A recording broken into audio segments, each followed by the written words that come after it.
ఒక గ్రామంలో రంగయ్య అనే రైతు ఉండేవాడు. అతడు రోజూ తెల్లవారుజాము ఉండే పొలానికి వెళ్ళి కష్టపడేవాడు.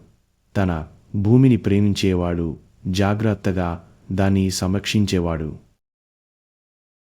ఒకసారి ఎండలు ఎక్కువగా పెరిగాయి. వర్షం రాలేదు. చాలామంది రైతుల పంటలు ఎండిపోయాయి. కానీ రంగయ్య మాత్రం ముందే నీటిని నిల్వ చేసి పెట్టుకున్నాడు. తన పొలానికి ఆ నీటిని వాడి పంటను బాగా నడిపించాడు. పంట కోసిన తర్వాత గ్రామంలో ఉన్న పేదలకు ఉచితంగా కొంత ధాన్యం ఇచ్చాడు. అందరూ రంగయ్యను మెచ్చుకున్నారు. కష్టం చేస్తే ఫలితం ఖచ్చితం అని పిల్లలందరికీ ఆయన ఉదాహరణ అయ్యాడు.